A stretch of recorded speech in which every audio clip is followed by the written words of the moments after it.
I'm Dr. John M. LaTourette. We're going to talk to you about something that we haven't at least, I don't think, ever before, but it's something that we call Secrets of Speed Jiu Jitsu. Now, most people don't know it, but I started doing my Jiu Jitsu training and Judo training back in 1957 and 1958.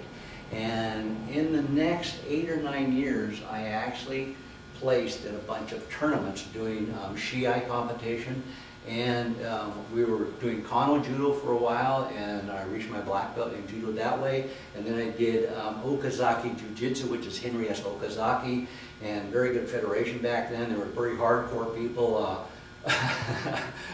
We used to go, like I was 17, we'd go down to the bar, and they'd go, okay, sit in the back, they won't ID you, and let's see if we can find someone to practice Hadaka Jimmy C on, okay? And so you'd get in the bar, and you'd have the guy, and you'd fling him around, get in here, and you'd start choking that out, and just see how long it took you to choke out a guy in the bar. And that was actually part of our training back there. It's almost like we're not supposed to talk about that because it's now considered evil.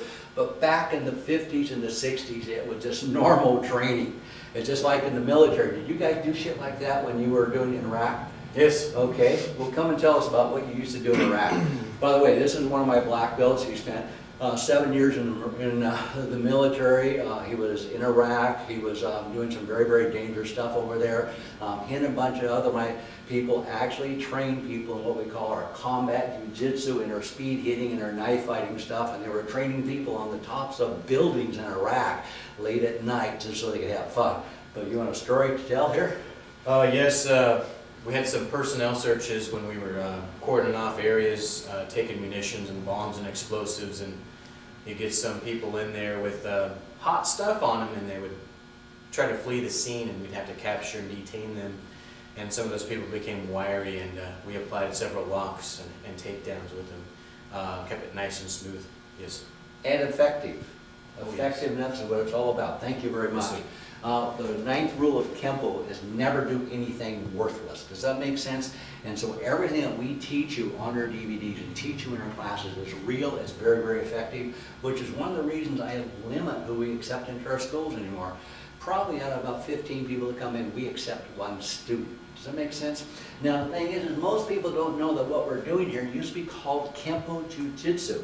Okay, and so what I did is when one of my master instructors, Ed Parker, took all the jiu-jitsu out, I went back to the Okazaki stuff and I put all the goddamn jiu-jitsu back in. And what's really weird is I noticed a few years later, some of the stuff that they were teaching in 5th degree black belt in the Okazaki jiu-jitsu, we now teach in our purple belt.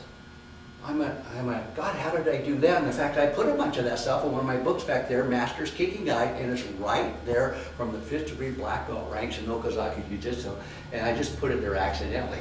Well, the thing is the stuff that we have under Secrets of Speed Fighting Jiu-Jitsu will work for anyone if you have a brain. If you're stupid, it won't work. But if you practice the techniques, it'll work really, really, really well. In fact, back in the old days, this is what Okazaki would teach for a little person to defeat a person that was very big with, and it worked all the time as long as this guy didn't know it.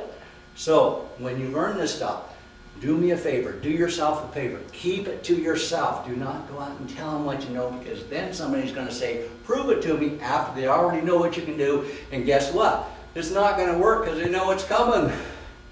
If you know something's coming, nothing works. So you always use preparation. You learn it really good. Then you always catch them by surprise or from some sort of way that they cannot perceive you doing it. It's really, really that simple.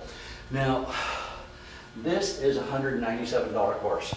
And for today's offer, if you want it, if you want to get it and learn these secrets, and there's probably no one else on the planet can teach it to you, you can have them for $79. And again, like all of our other products, we're thinking about taking them all off the market because just like the knife fighting stuff, some of this stuff is so dangerous that we don't want anybody under the age of 18 getting it. So if you want it, just go ahead and click that button right there, okay?